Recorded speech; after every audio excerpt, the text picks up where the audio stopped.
আমাদের একজন অন্য ধর্মাবলম্বী ভাই তিনি একটি প্রশ্ন পাঠিয়েছেন। তার প্রশ্নটাই আমার হাতে সবার আগে আছে, উপরে আছে। আমি সেই প্রশ্নটির উত্তর দিয়ে শুরু করছি। তিনি লিখেছেন, আমি জন্মসূত্রে একজন হিন্দু। পৃথিবীতে অনেক ধর্মগ্রন্থ বিদ্যমান এবং প্রতিটা ধর্মগ্রন্থই তার অনুসারীদের কাছে সত্য এবং তাদের কাছে এর সত্যতা প্রমাণ করার জন্য যথেষ্ট যুক্তিও রয়েছে। আমার প্রশ্ন হলো, আমি যদি কোনো একটা ধর্মগ্রন্থকে সঠিক বলে মেনে নিতে চাই, সেটা কিভাবে সম্ভব, কিভাবে হবে? আমি কিভাবে বুঝবো যে এটাই সঠিক, বাকিগুলো ভুল? যেহেতু সবার নিজের ধর্মগ্রন্থগুলো সঠিক বলে মনে করেন, আমি নিরপেক্ষভাবে কোনটাকে সঠিক বলে মেনে নিব এবং কেন মেনে নিব? খুবই গুরুত্বপূর্ণ এবং খুবই প্রয়োজনীয় প্রশ্ন করেছেন আমাদের এই ভাই। আমি প্রথমে তাকে ধন্যবাদ জানাই তার প্রশ্নটি আমাদের কাছে উপস্থাপন করবার জন্য। আর এর উত্তরে আমরা বলতে চাই যে দেখুন, আল্লাহ রাব্বুল আলামিন প্রত্যেকটা মানুষকে জন্মসূত্রে, আল্লাহর ভাষায় আল্লাহ নবী সাল্লাল্লাহু আলাইহি সাল্লামের মাধ্যমে আল্লাহ তাআলা ব্যক্ত করেছেন, ওয়াহিয়ে গায়রে মাকতুর মাধ্যমে ব্যক্ত হয়েছে যে কুল্লু মৌলুদিন ইউলাদু আলাল ফিতরাহ, প্রতিটি মানুষ জন্মসূত্রে ঈমানদার হয়ে জন্মগ্রহণ করে। প্রত্যেকটা মানুষের স্রষ্টার প্রতি বিশ্বাস, এটা নিয়েই সে দুনিয়াতে আসে। এই স্রষ্টা সংক্রান্ত যে ধারণা, এটা তার সমাজ, তার পরিবার থেকে যেটা পায় সেটাকেই সে ধারণ করে। বাকি স্রষ্টার প্রতি ধারণার এই বিশ্বাসকে নিয়েই মানুষ জন্মগ্রহণ করে। তার বাবা মা সম্পর্কে আল্লাহ নবী সাল্লাল্লাহু আলাইহি সাল্লাম বলেছেন, ইল্লা আন্না আবওয়াহু ইয়াহুদানিহি আও ইউনাসরানিহি আও ইউমাজ্জিসানিহি। মানুষ যে বিভিন্ন ধর্মের অনুসারী হয়, এটা তার পরিবার থেকে যে দীক্ষা পায়, পরিবার তাকে যেদিকে গাইড করে সে সেদিকে যায়। বাকি জন্মসূত্রে সে আল্লাহ বা সৃষ্টিকর্তা যে একজন আছেন, সেই এক সত্তার প্রতি বিশ্বাসী হয়েই জন্মগ্রহণ করে। তারপরে সে ডাইভার্ট হয়ে যায় পারিবারিকভাবে যে গাইডেন্স পায় সেই গাইডেন্সের আলোকে। এখন আপনি যখন প্রাপ্তবয়স্ক হন, আপনি যখন দেখবেন যে একাধিক ধর্মগ্রন্থ বা একাধিক ধর্ম পৃথিবীতে আছে। আল্লাহ তাআলা কোরআনে কারিমে বলেছেন, ইন্নাদ-দীন ইনদাল্লাহিল ইসলাম, আল্লাহর কাছে একমাত্র মনোনীত দিন হলো ইসলাম। এই কথা যখন আপনি জানতে পেরেছেন, তখন আল্লাহ তাআলা আপনাকে যে বিবেক দিয়েছেন, সেই বিবেক খরচ করে আপনি ইসলামকে জানার চেষ্টা করবেন। আমার যে ভাই প্রশ্ন করেছেন তিনি এবং আরও যারা অন্যান্য ধর্মে আছেন, আমি যদি বলতে চাই যে তারা যদি ইসলামকে জানার চেষ্টা করেন নির্মোহভাবে, তারা যদি সত্যানুসন্ধানের দৃষ্টি নিয়ে ইসলামকে স্টাডি করেন, কোরআনকে তারা পাঠ করেন এবং পড়েন, আমার বিশ্বাস একটা সময় তারা ইসলামের সত্যতাকে খুব সহজে, খুব স্বাভাবিকভাবে উপলব্ধি করতে পারবেন। যেহেতু তিনি একজন সৃষ্টিকর্তায় বিশ্বাস করেন, অতএব সৃষ্টিকর্তার কাছে তার আকুতি থাকা উচিত, প্রার্থনা থাকা উচিত, হে মহান সৃষ্টিকর্তা, আপনি আমাকে গাইড করেন, এবং নিজের বিবেক, বুদ্ধি সবগুলোকে উন্মুক্তভাবে তিনি ব্যবহার করে তিনি কোরআনকে, আল্লাহর দ্বীনকে তিনি বোঝার চেষ্টা করা দরকার। এটা যে কোনো ধরনের মানুষের জন্য প্রযোজ্য, যে আপনি পারিবারিকভাবে যে দ্বীন পেয়েছেন সেই দ্বীনকে আপনি রপ্ত করেন, বুঝেন। এর পাশাপাশি আরও যে সমস্ত বিষয় আছে সেগুলো ওলামা একরামের তত্ত্বাবধানে, বিশেষ করে মুসলমান হলে নির্দিষ্ট শর্তে আপনি অন্য ধর্মের গ্রন্থ পড়তে আপনাকে ইসলাম নিষেধ করে না, বিশেষ করে যখন আপনার সেই জায়গাগুলোতে যাওয়ার মতো, বিচরণ করার মতো যথেষ্ট পুঁজি আপনার কাছে থাকবে। অন্য ধর্মাবলম্বী ভাই যারা আছেন তাদেরকে আমরা বলবো যে কোরআন আপনারা নির্মোহভাবে একটু পড়ার চেষ্টা করুন। ফ্রান্সের একজন পলিটিশিয়ান, তিনি একসময় ইসলামের প্রতি অনেক বেশি বিদ্বেষ লালন করতেন। 2009, 10, 11 এই সময়টাতে আমি সোশ্যাল মিডিয়াতে, আমার ফেসবুক আইডিতে তার ছবি, নাম দিয়ে অনেক লেখালেখি করেছি তার ইসলাম বিদ্বেষের কারণে, মুসলমানদের প্রতি বিদ্বেষের কারণে। বেশ কিছুদিন পর, বোধহয় গত কিছুদিন আগে, এক ভদ্রলোক আমাকে দেখালেন ইউটিউবে তার একটা ভিডিও। আমি দেখে তো অবাক হলাম যে এই ভদ্রলোক একজন পলিটিশিয়ান ছিলেন, পাওয়ারফুল পলিটিশিয়ান ছিলেন। তিনি কোরআন এবং নবী করিম সাল্লাল্লাহু আলাইহি সাল্লামের সিরাত, এটাকে অধ্যয়ন করে উনি অধ্যয়ন করেছেন হলো মুসলমানদের দোষ ধরার জন্য, কিন্তু অধ্যয়ন করে তিনি একটা পর্যায়ে ইসলাম গ্রহণ করেছেন। অতএব আমি আমার এই প্রশ্নকর্তা বন্ধুকে বলবো, আপনি দুটি জিনিস, একটি হলো আপনি মুক্ত মন নিয়ে কোরআনে কারিমটা একটু পড়ুন এবং প্রিয় নবী সাল্লাল্লাহু আলাইহি ওয়াসাল্লাম পুরো জীবনীটা একবার পড়ুন। আপনি এটা পড়ার পর, মুক্ত মনে পড়ার পর, আপনার বিবেক আপনাকে গাইড করবে যে মুহাম্মদ সাল্লাল্লাহু আলাইহি ওয়াসাল্লামের যে দ্বীন আল্লাহর পক্ষ থেকে তিনি আমাদের সামনে উপস্থাপন করেছেন, এটা আল্লাহর পক্ষ থেকে আনিত ধর্ম এবং একমাত্র সত্য ধর্ম। এবং ইন্নাদ-দীন ইনদাল্লাহিল ইসলাম, এই আয়াতের মর্ম আপনি উপলব্ধি করতে পারবেন যদি কোরআনটা আপনি নির্মোহভাবে পড়েন এবং নবী সাল্লাল্লাহু আলাইহি ওয়াসাল্লামের সিরাতটা আপনি পাঠ করেন। আল্লাহ তাআলা আমাদের সবাইকে হেদায়েতের পথে পরিচালিত হওয়ার তৌফিক দান করুন। এবার প্রশ্ন হলো, আমরা জানি বিবাহ বহির্ভূত সম্পর্ক হারাম, কিন্তু তবুও একটু ছোট বয়সেই একটা লং ডিস্টেন্স সম্পর্কে জড়িয়ে যাই, সম্পর্কের 5 বছর হয়ে যাচ্ছে, আমি এখনও সামনাসামনি কিংবা ভিডিও কলে তাকে দেখিনি। এখন আমি তাকে বিয়ের জন্য চাপ দিলে সে বলে আমার সেটেল হওয়ার পর বিয়ে করব। কিন্তু আমি চাই এখন আমাদের সম্পর্কের বিয়ের মাধ্যমে হালাল করতে, কিন্তু এখন সে বিয়ে করতে চাচ্ছে না। এই অবস্থা আমার করণীয় কি? ব্যাপার কি? এত খুশি হওয়ার কারণ কি? আমার আগে মুখতার ভাই আলোচনা করতেছিলেন, সবাই দেখলাম খুব খুশি। পরে আমি একটু মনোযোগ দিলাম যে কি ব্যাপার, এত খুশি কারণ কি? দেখলাম যে বিয়ের আলোচনা চলতেছে। অবিবাহিত অবস্থায় বিয়ের আলোচনাটাই সবচেয়ে বেশি খুশির কারণ। মাশাআল্লাহ, ভালো। যে ভাই প্রশ্ন করেছেন তাকে বলতে চাই, ইসলাম বিবাহ বহির্ভূত সম্পর্ককে হারাম করেছে। ইসলাম কেন বিবাহ বহির্ভূত সম্পর্কে হারাম করেছে সেটা আল্লাহ তাআলা ভালো জানেন। তবে আমরা এটুকু কথা বলতে পারি যে এর চাইতে আধুনিক হওয়ার কোনো সুযোগ আপনার নাই। আপনি বলবেন যে একজন প্রাপ্তবয়স্ক নারী পুরুষ তারা উভয়ে যদি সম্মত হয় তাহলে তাদের শারীরিক সম্পর্ক করতে দোষ নাই, কারণ এখানে কারোর অধিকার নষ্ট হচ্ছে না। এরকম কথা আমরা অনেককে বলতে শুনি। আমি তাদের উদ্দেশ্যে বিনীতভাবে বলতে চাই, আপনি বিবাহের আগে কারোর সাথে কোনো রিলেশন করলেন, কোনো সম্পর্ক করলেন বিবাহ ছাড়া, আপনার জীবনে পরবর্তীতে যদি অন্য কারোর সাথে বিয়ে শাদী হয়, এই যে যার সাথে আপনি শারীরিক সম্পর্ক করলেন বা মানসিক সম্পর্ক করলেন বা কোনো ধরনের সম্পর্ক আপনি তার সাথে স্থাপন করলেন, এই যে আপনার আদান প্রদান, এই যে আপনি ভালোবাসা তার সাথে বিনিময় করলেন, পরবর্তীতে আপনার জীবনে যিনি ফিরে আসবেন, এটা কি তার প্রতি এক ধরনের অবিচার না? আমি কি বোঝাতে পেরেছি? আমি কি বোঝাতে পেরেছি?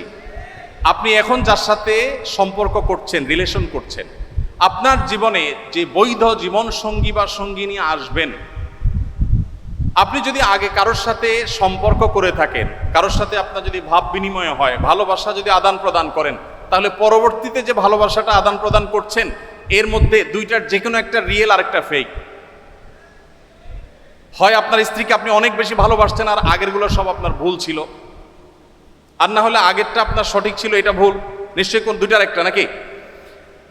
দেখুন, আপনি আপডেটেড হতে পারবেন, তবে ইসলামের চেয়ে বেশি না। আপনি আপডেটেড হতে পারবেন, তবে ইসলামের চেয়ে বেশি হওয়ার সুযোগ নাই। আপনি বিবাহ বহির্ভূত সম্পর্ককে বৈধ করার জন্য বলেন যে সম্মতি আছে কিনা, সম্মতি থাকলে দুইটাকে আপনি বৈধ মনে করছেন। আর আপনার চরিত্রকে, আপনার যে জীবন সঙ্গী আসবে, জীবন সঙ্গিনী আসবে, তার জন্য সংরক্ষণ করে রাখার কথা ইসলাম বলে।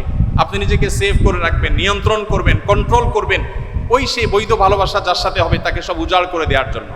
এই জন্য যারা ইসলাম প্র্যাকটিস করে, যারা হালাল হারাম মেনটেন করে চলে, যাদের যৌবনে, যাদের জীবনে কোনো কালিমা নেই, এই মানুষগুলোর চাইতে পিওর কোনো মানুষ সমাজে হওয়ার কোনো সুযোগ নেই। আর যে সমস্ত যুবক এখন ঠিক এত আসতে কেন, যে সমস্ত যুবকেরা তাদের যৌবনকে কালিমায় মিশ্রিত করে ফেলেছেন, আমি তাদেরকে, আপনাদের প্রতি শ্রদ্ধা আমার আছে, সেই সাথেও বলি, তাদেরকে আমি বলি যে ডায়রিয়া রোগে আক্রান্ত রোগীর মতো তারা। যেখানে কোনো কিছু দেখেছেন সেখানে তিনি কাত হয়ে পড়েছেন, সেখানে দুর্বল হয়ে পড়েছেন, সেখানে বসে পড়েছেন, সেখানে কন্ট্রোল হারিয়ে পড়েছেন, সেখানে ডাইরেক্ট হয়ে গেছেন।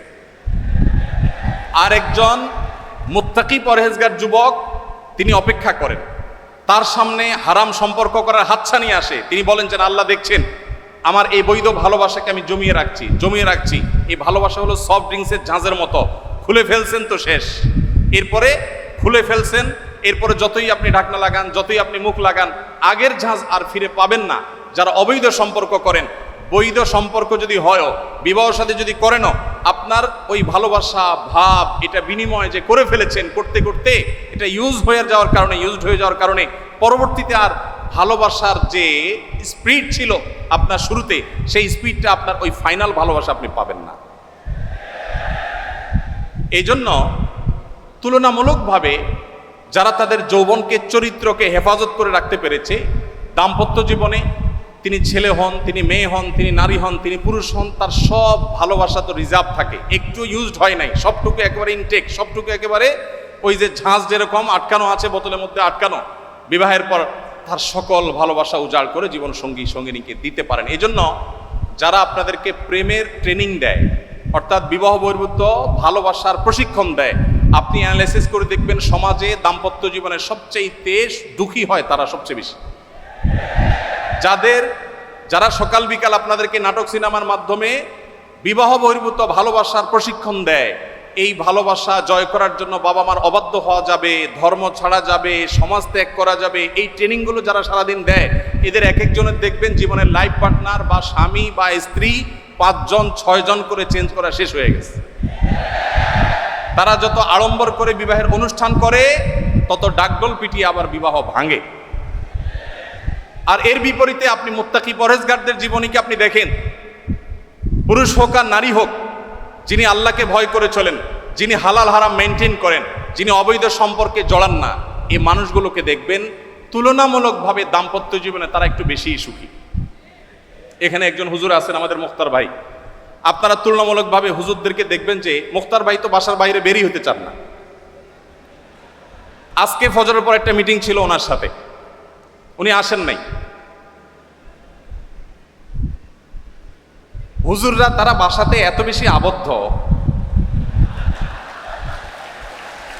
এত বেশি তাদের স্বামী স্ত্রীর মধ্যে বোঝাপড়া এত বেশি। হুজুরদের মধ্যেও যে কিছু ব্যতিক্রম নাই তা না, আমি সেটা স্বীকার করে নিয়েই বলছি। তুলনামূলকভাবে যারা আছে, ভাইকে রশি দিয়ে টেনে বাসা থেকে বের করা যায় না। শুধুমাত্র ভাই কেন, এ রোগের রোগী আমি নিজেও, আমরা সবাই কম বেশি।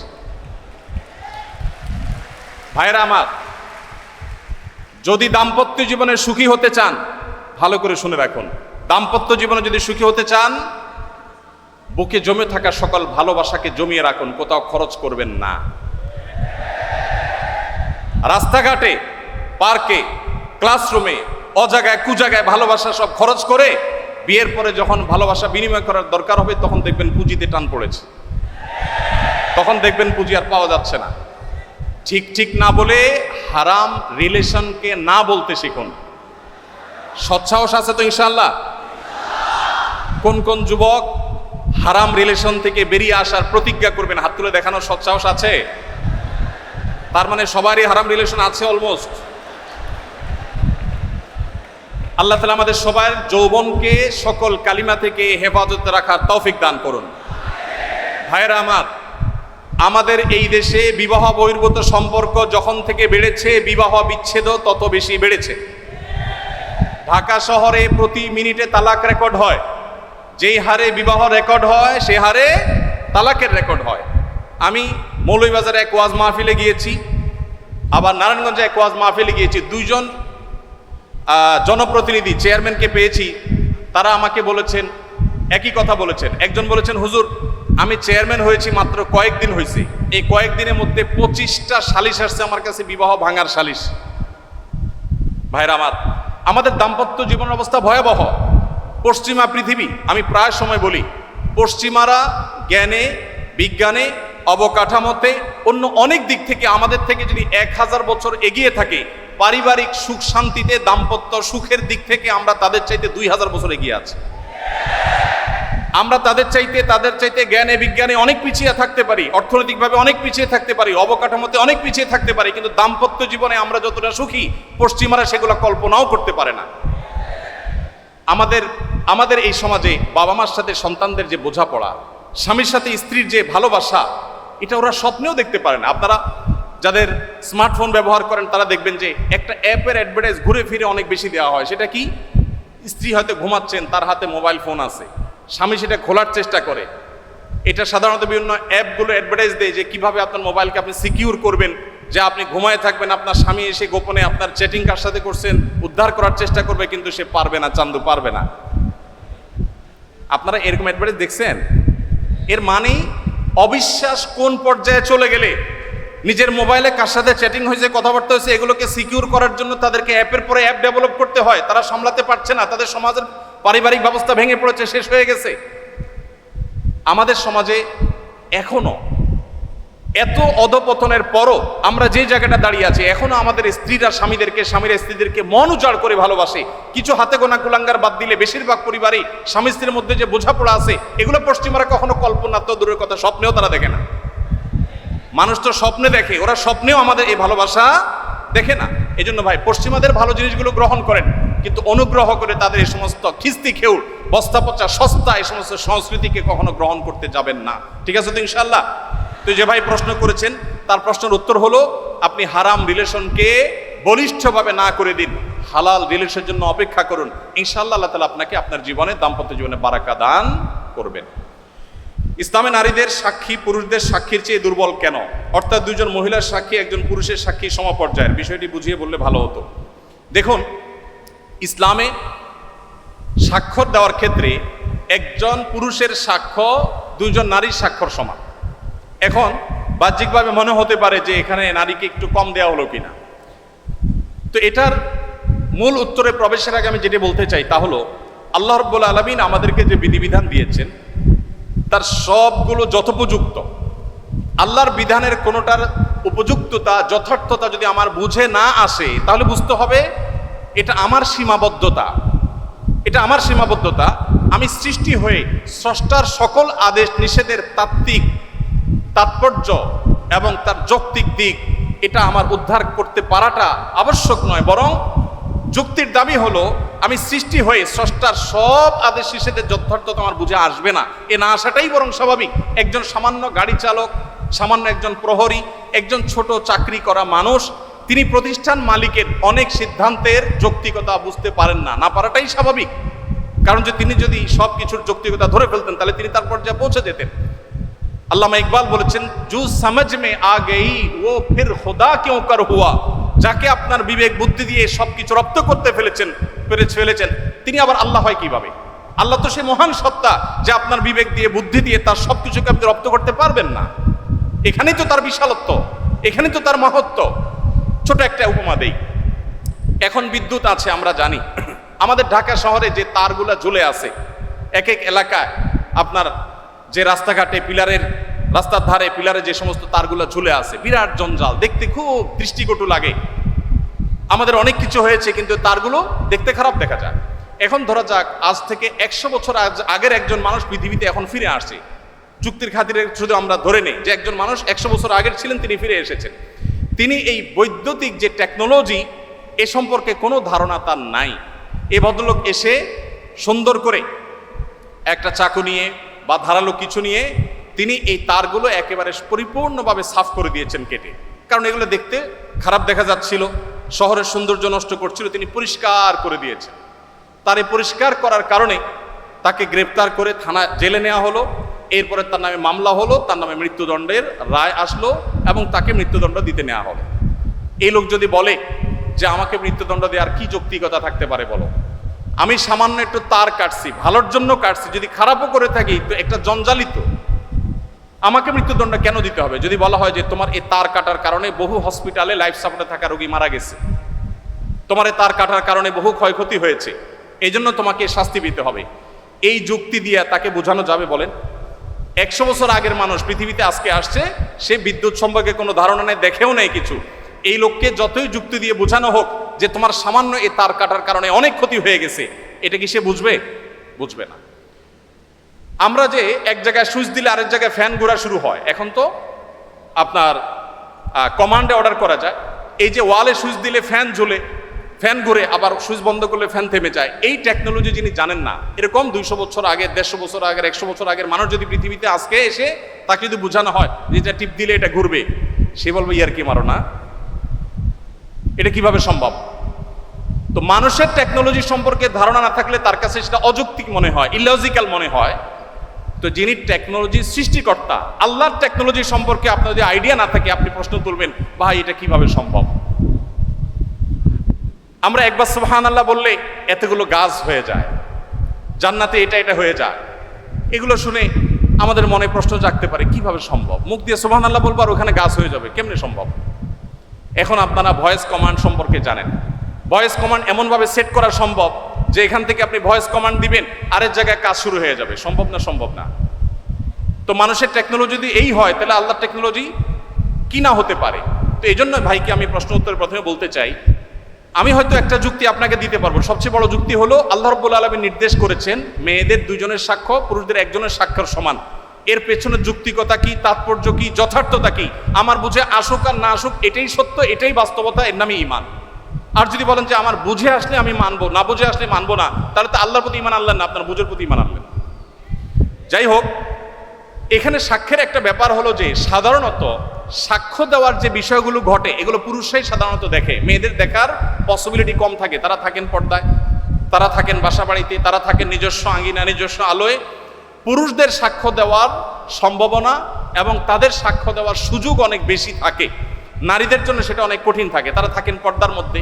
তাদের পর্দার মধ্যে থেকে সাক্ষ্য দেওয়ার জন্য সংশ্লিষ্ট বিষয়ে দেখা, প্রত্যক্ষ করা তুলনামূলকভাবে একটু কঠিন এবং সম্ভাবনা অনেক কম।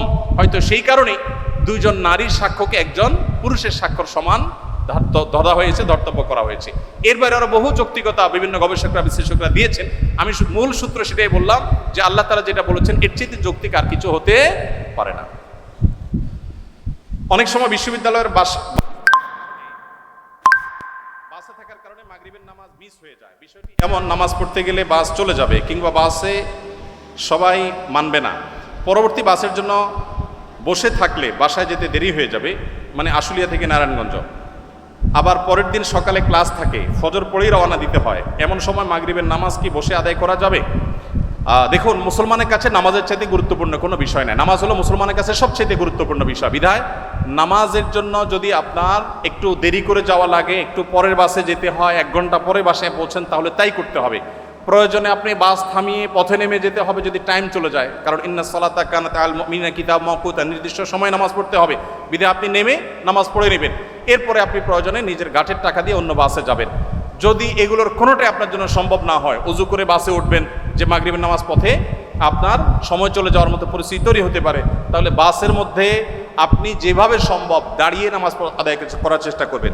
যদি কেবলার দিকে যায় তাহলে ওইদিকে ফিরে, যদি উল্টা দিকে যায় তাহলে সেদিকে ফিরে, আর যদি অন্য কোনো দিকে যায় তাহলে কোনোভাবে মোড় ঘুরিয়ে দাঁড়ানোর সুযোগ বের করার চেষ্টা করবেন।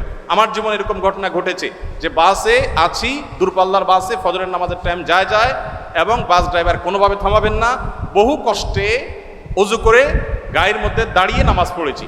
কখনো পড়ে যেতে গেলে আমি সিট ধরে এসে নামাজের কাজ শেষ করেছি, তারপরও নামাজ আদায় করেছি আলহামদুলিল্লাহ। ইমানদারের জীবনে নামাজের চাইতে গুরুত্বপূর্ণ কোনো বিষয় নাই, সেজন্য আপনাকে নামাজ পড়তেই হবে। এটা নো কম্প্রোমাইজের মতো একটা বিষয়, আপনার জীবন মরণের একটা ব্যাপার। আপনি অন্য সব কিছুতে ছাড় দিতে পারেন, কিন্তু টাইম মতো নামাজ পড়ার ক্ষেত্রে কোনো ছাড় দেওয়ার সুযোগ নাই।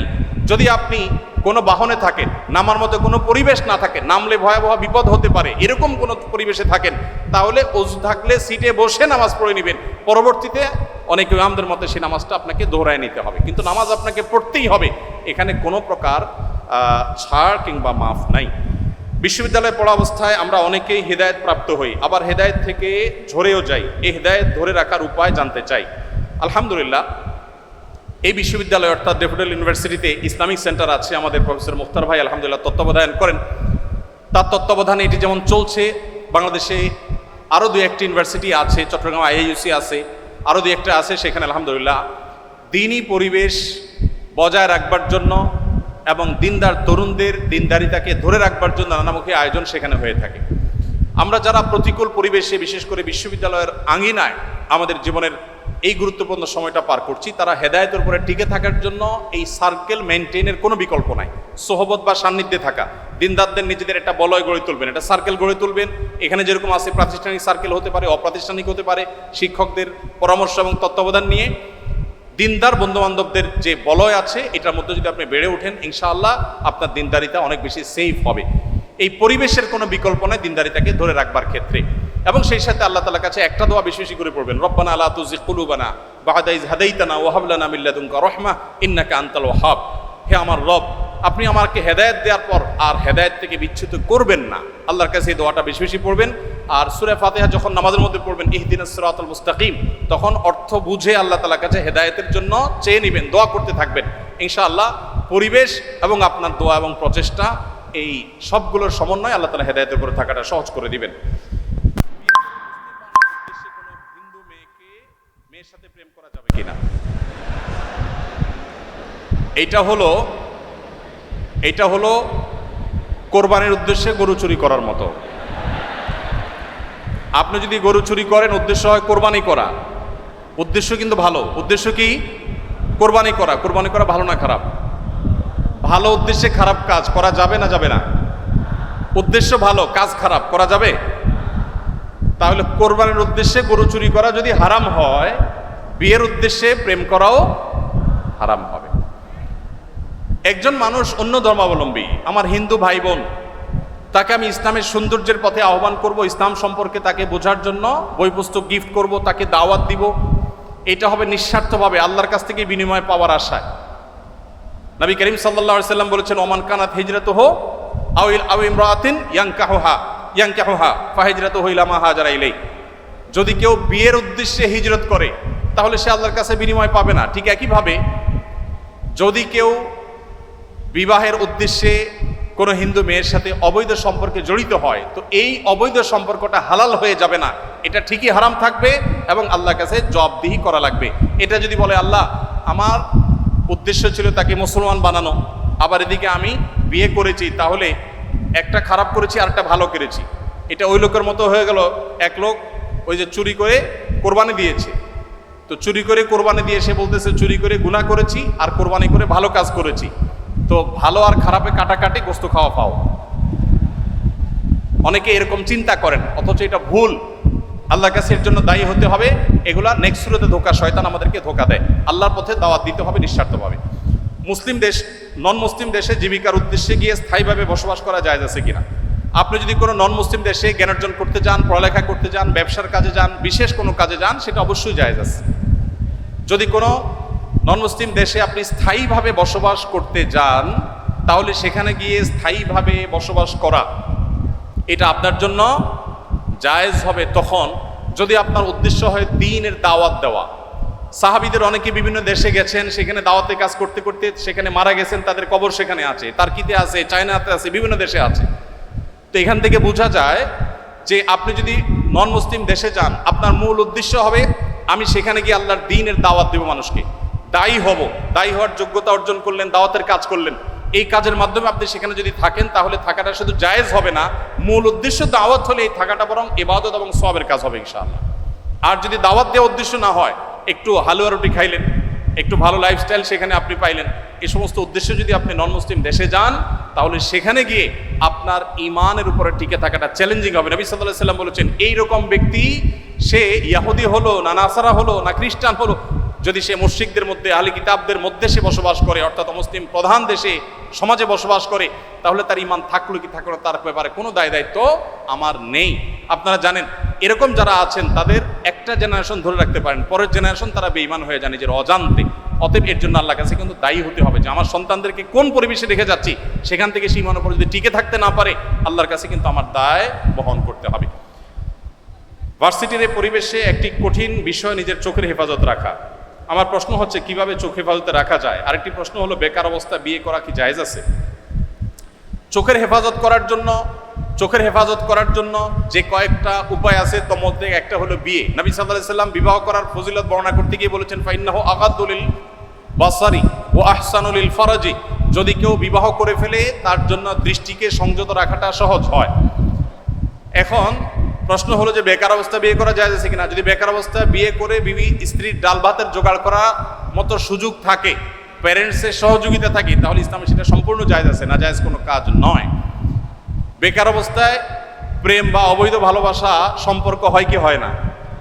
শুধু হয় না, এই প্রেম ভালোবাসা, তথাকথিত প্রেম ভালোবাসা নামের এই 2 নাম্বারই এটা বেকাররা বেশি করে। কি বলেন? যত বেকার আছে এখনো কর্মজীবনে ঢুকে নাই, আপনি দেখবেন তথাকথিত ভালোবাসার নামে বিবাহ বহির্ভূত সম্পর্ক সবচেয়ে বেশি করে এরা। কারণ কাজ নাই, শয়তান তার মাথায় একটা আকাশ ঢুকায় দেয় এবং তাকে বিপদগামিতার দিকে নিয়ে যায়। তো বেকার অবস্থা যদি খারাপ কাজ করা যায়, ভালো কাজ কেন করা যাবে না? অবশ্যই করা যাবে। তবে স্ত্রীর ভরণ পোষণের দায় দায়িত্ব অবশ্যই আপনাকে বা আপনার প্যারেন্টসকে নিতে হবে। আপনি মুখস্থ শুধু করে ফেললেন, কারো দায়িত্ব নেয়ার মতো আর্থিক অ্যাবিলিটি থাকলো না, এটা কিন্তু জায়েজ নয়। তো দৃষ্টিকে সংযত রাখার জন্য বিবাহ করার যেমন কার্যকর উপায় রয়েছে, এর যেরকম উপকারিতা রয়েছে, ঠিক একইভাবে আপনি যে পরিবেশে আছেন সেখানে প্রতিনিয়ত আত্মজিজ্ঞাসার মুখোমুখি করা নিজেকে, যে আমি কতটা নিজেকে নিয়ন্ত্রণ করতে পারছি। নিয়ন্ত্রণ করতে পারাটাই সার্থকতা, আর যা ইচ্ছা তা যেখানে যা আসলো দেখে ফেললাম, এটার মধ্যে কোনো সার্থকতা নেই। ধার্মিক পরহেজগার আল্লাহভীরু অর্থাৎ ভালো ইসলামিক জ্ঞানসম্পন্ন মেয়ে জীবন সঙ্গিনী হিসাবে পেতে চাইলে কি করা উচিত? সমাজের একেবারে হিরঞ্চি যারা হয়, এরাও এসে মহিলা মাদ্রাসার প্রিন্সিপালকে বলে, হুজুর একটা ভালো মেয়ে দেখেন আমার জন্য। এখন সময়টা এরকম হয়ে গেছে, সবাই বিয়ের জন্য একটা করে রাবেয়া বস্রী খোঁজে। মানে একটা ভালো মেয়ে খোঁজে, কিন্তু নিজে ভালো হওয়ার কোনো মুরদ নাই। নিজে ভালো হওয়ার যদি কোনো মুরদ না থাকে, আপনি ভালো কোত্থেকে হবেন? যিনি প্রশ্ন করেছেন তাকে বলতে চাই যে আপনি যদি ভালো জীবন সঙ্গিনী পেতে চান, তাহলে আপনার নিজেকে ভালো মানুষ হতে হবে। আপনি যদি ভালো মানুষ হন, চোখের পানি ফেলেন, আল্লাহর কাছে দোয়া করেন, আল্লাহ ভালো জীবন সঙ্গিনী দিবেন। আমি আমার বুঝজ্ঞান হয়েছে থেকে, যেদিন থেকে এই আয়াতের সন্ধান পেয়েছি, সূরা ফুরকান আয়াত নম্বর ৭৪, রব্বানা হাব লানা মিন আজওয়াজিনা ওয়া যুররিয়াতিনা কুররাতা আয়ুন ওয়াজআলনা লিল মুত্তাকিনা ইমামা। আল্লাহ আমার স্ত্রী সন্তান, এবং মেয়েরা নিয়ত করবে আমার স্বামী সন্তান, যাদের বরাদ্দ রেখেছেন আমার ভাগ্যে আপনি, আল্লাহ তারা যেন এমন হয় যে তাদেরকে দেখলে আমার নয়ন জড়িয়ে যাবে, অন্তর শীতল হয়ে যাবে, চক্ষু শীতল হয়ে যাবে, এবং আমরা পুরো পরিবারের সব সদস্যরা যেন মুত্তাকিদের ইমাম হতে পারি। এই দোয়াটা এখন থেকে পড়া শুরু করে দেন। নিজে ভালো হন, ভালো মানুষদের সার্কেলে উঠা বসা করেন, চেইনে চেইনে ভালো মেয়ের সন্ধান অটোমেটিক পেয়ে যাবেন। নিজে ২ নম্বরই সব করবেন, অবৈধ কাজ সব করবেন, হারাম কাজ সব করবেন, আর চাইবেন যে আমার জীবন সঙ্গী এটা পুত পবিত্র হোক। এটা কঠিন। তবে আবার এর মানে এই নয় যে আপনি খারাপ হলে আপনার স্ত্রীও খারাপ হবে, এটা বাধ্যতামূলক নয়। অনেকে নিজে খারাপ দেখে মনে করে তাহলে আমার ভাগ্যে যেটা আসছে এটাও বোধহয় ওই গ্রুপেরই হবে, এরকমটি মনে করার কোনো কারণ নাই। কারণ আল্লাহ তাআলা অনেক সময় ব্যতিক্রমটাও ঘটান, অনেক সময় আল্লাহ তাআলা বিপরীতটাও দান করেন। সর্বশেষ প্রশ্ন, যেহেতু ভিসি মহোদয় চলে আসছেন, আমরা ইনশাআল্লাহ আপনাদের বাকি প্রশ্নগুলো আমি নিয়ে যাচ্ছি, এগুলোর উত্তর আমি ইনশাআল্লাহ আমার কোন একটা লাইভ অনুষ্ঠানে, শুক্রবারের লাইভ অনুষ্ঠানে আমি দিয়ে দিব, আল্লাহ চাহেন তো। এই প্রশ্ন উত্তর দিয়ে আমরা শেষ করছি। স্বামী রেগে স্ত্রীকে তালাক দেবার পর তারা যদি আবার একসাথে থাকতে চায়, সেক্ষেত্রে করণীয় কি? এই প্রশ্নটা খুবই গুরুত্বপূর্ণ আমার কাছে, কারণ তালাকের পর, বিচ্ছেদের পর বেশিরভাগ দম্পতি একটা পর্যায়ে এসে আলেমদের কাছে ধর্ণা দেন এবং পুনরায় সংসার করার কোনো উপায় আছে কিনা তারা জানতে চান। এটাই হলো বাস্তবতা। যত যৌক্তিকতা দেখান, যত কথা বলেন তালাকের পক্ষে, আপনি যত কিছু বলেন, একটা পর্যায়ে বিচ্ছেদের পর 2 বছর, 5 বছর, 6 মাস, যে কোনো একটা সময়ের পর দেখা যায়, এটা আমার অভিজ্ঞতা, যে মানুষ তালাক দিয়েছে, এখন তারা একসাথে থাকতে চায়। এখন প্রশ্ন হলো এই সুযোগ আছে কিনা? উত্তর হলো অবশ্যই আছে, তবে তালাকটা সেভাবে দিতে হবে। আমাদের বাংলাদেশে বিশেষ করে তালাক দেওয়ার ক্ষেত্রে যে একটা বাজে প্র্যাকটিস, সেটা হলো তালাক দেওয়ার ক্ষেত্রে এমনভাবে তালাক দেওয়া হয় যে পুনরায় ফিরিয়ে নেওয়ার মতো সুযোগ রাখা হয় না। অর্থাৎ আপনি যদি 3 বার তালাক দিয়ে থাকেন, 3টা তালাক দিয়ে ফেলেছেন, তাহলে আপনার আর একসাথে থাকার সুযোগ নেই।